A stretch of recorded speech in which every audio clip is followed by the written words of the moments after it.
In this film, we will outline the areas you need to think of when it comes to health and safety, and show you that health and safety need not be confusing.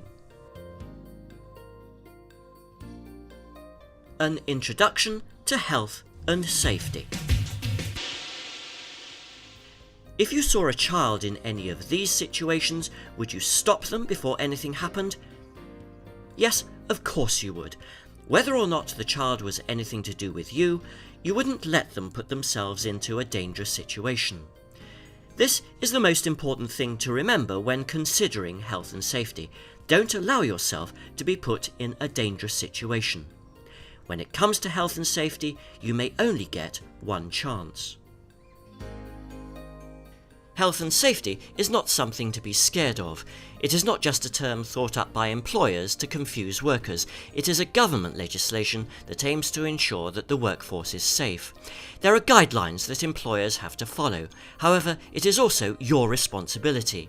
The Health and Safety at Work Act 1974 states, "It shall be the duty of every employee while at work to take reasonable care for the health and safety of himself and of other persons who may be affected by his acts or omissions at work."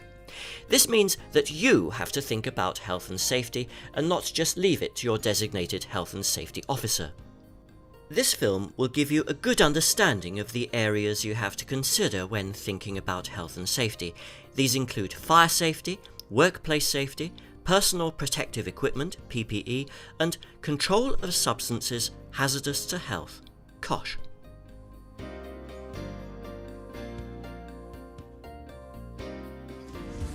Workplace safety. If you follow these golden rules, you'll be less likely to be injured or to suffer illness at work. Work tidy. In order to keep yourself safe and working efficiently, you need to keep your workspace clean and tidy. Working in an untidy manner or workplace is stressful and frustrating, not to mention inefficient. Get training. One of the ways of reducing accidents in the workplace is training.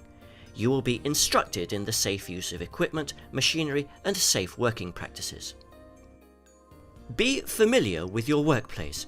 You should be familiar with your workplace and the task or jobs you have to carry out. It is essential to know where the fire exits, call points, and fire extinguishers are located. Read the labels. Before using any product, always read the label for instructions and directions for its safe use, handling, and storage. Do what the signs say. Signs in the workplace are put up for a purpose. Obey them, they are there for your safety. Never obscure signs, add graffiti, or remove them. Regular maintenance and servicing. Keeping your plant, machinery and equipment serviced and in good repair is good business sense. It will also reduce failure, breakdowns, and reduce the risk of accident and injury. Always disconnect and lock off equipment before starting maintenance work. Never try to fix equipment if you are not trained to do so. Report all accidents, incidents, and breakdowns. You should report all accidents, incidents, and near misses to a supervisor or manager. It is also good practice to report all equipment faults, breakdowns, and so on in the workplace that you think could be dangerous. Work within the safety guidelines. For every task, there should be safe working practices. Most of these will be based on common sense. Never take shortcuts or try to modify your task or equipment. Don't fool around. Your workplace has many hazards. Hundreds of people are injured every year when foolish actions go wrong. Use your common sense. Many accidents are caused by human error, and many can be prevented by common sense. Over the years of experience at school, at play, and at work, you have built up a vast knowledge of what is and what isn't dangerous. Slips, trips, and falls. Slips and trips are often seen as a joke. However, in reality, nothing could be further from the truth. Slips and trips are the most common causes of major injuries at work. They occur in almost all workplaces, and 95% of major slips result in broken bones, and they can also be the initial causes for a range of other accidents such as falls from height. Most slips occur in wet or contaminated conditions. Most trips are due to poor housekeeping. The solutions to both are often simple and cost-effective. Your workplace will have many hazards, some of which are obvious and some that are not. These are some of the most common causes of slips, trips, and falls. Liquid spills. If you spill liquid, or see a liquid spill, whether it is water or any other liquid, clean it up immediately, because the next person might not see it and slip. Footwear. Always wear suitable footwear for the job you are doing. Uneven surfaces and stairs. If floor surfaces or stairs are worn or cracked, they can be a danger and need to be reported to your health and safety officer. Loose mats are also a danger. Make sure loose mats have good gripping properties. Objects on floors. If you drop something or see something lying around, pick it up, because something as small as a pen can cause serious damage when slipped on. Bad weather. Take care when working outside. Excessive water and ice can be serious hazards. Cables. Trailing cables are the most common causes of trips, but the easiest one to avoid. If possible, reroute the cable to a safer place. If the cable must be in a walkway, use a cable bridge or warning sign. Ladders. If you've not been trained to use a ladder at work, then don't use it. If you have, always inspect it to see that it's safe. Look for worn or missing rungs. Always place the ladder on a firm and flat base. Secure the ladder at top and bottom. If you can't secure it at the bottom, ask someone to foot the ladder. Desks and chairs. Using desks and chairs to work at height is extremely unsafe and should never be done. Swivel chairs are extremely dangerous when used as a step. Fixed installations. Climbing on machines or racking to gain height for working is dangerous. They are not designed for people to climb on, and you could be breaking the law. Don't do it. Preventing slips, trips and falls is not difficult. It's based on safe working practices and just plain old common sense. Common sense can mean fewer accidents, less suffering, fewer working days lost, increased production and increased profit. Common sense also helps save lives.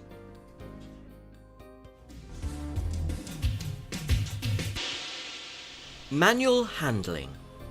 Lifting, carrying, pushing and pulling are things we do every day without thinking, but these manual activities are one of the greatest causes of industrial injury within the workplace. If we think again about our little friend, we should realise that we shouldn't put ourselves into a dangerous situation. There are many things that you need to remember when thinking about the 4 categories of manual handling. Lifting. Stop and think. If you don't feel you can lift it, don't. If, however, you feel you can, place yourself in a good position, bend the knees and keep your back straight. Take a grip on the load and start to lift in a smooth upward movement. If you think at the start of the lift that the load is too heavy, don't continue. When you arrive at your destination, you need to reverse the lifting procedure to put your load down. Carrying. When carrying, keep the load close to your body and always maintain control. If there is one side of the load that is heavier than the other, then the heavier side should be closest to your body. Pushing. There are many products designed to help you move loads, from pallet trucks to wheelbarrows. However, the techniques are the same for all. Having checked that the route you are going to take is clear from people and obstructions, take a firm grip of the handle or handles, take the weight of the load, lean forward and use the power in your legs to push off. Pulling. Pulling is the least acceptable method of moving a load, but sometimes it's just unavoidable.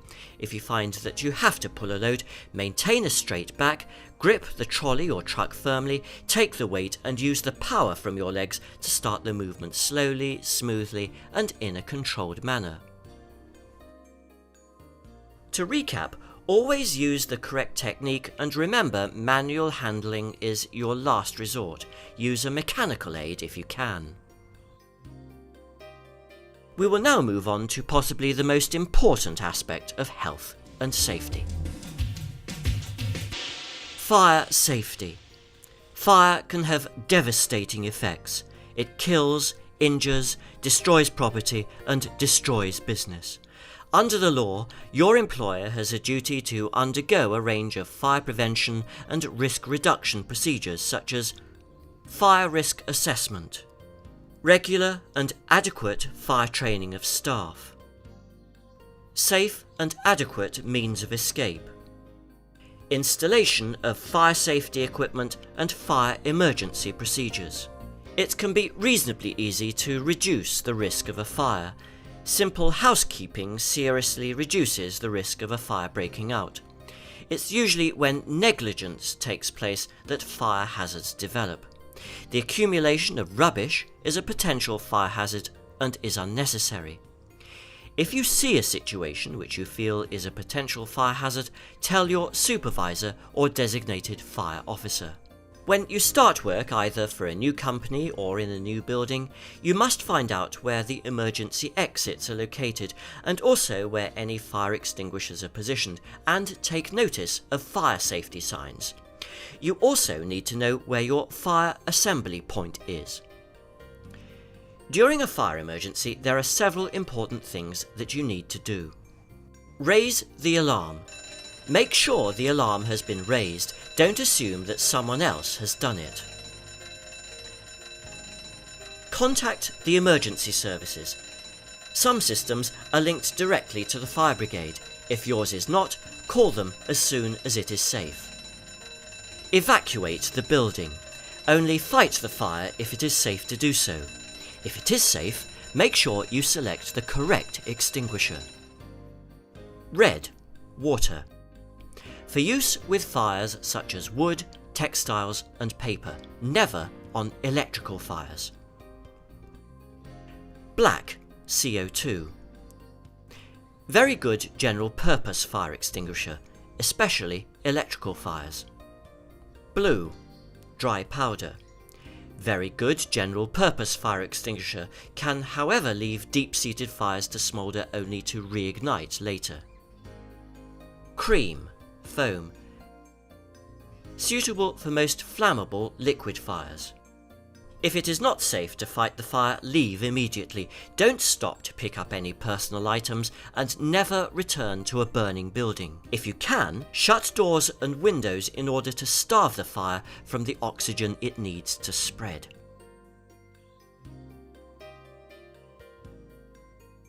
The next subject we will look at is COSH, or Control of Substances Hazardous to Health. COSH.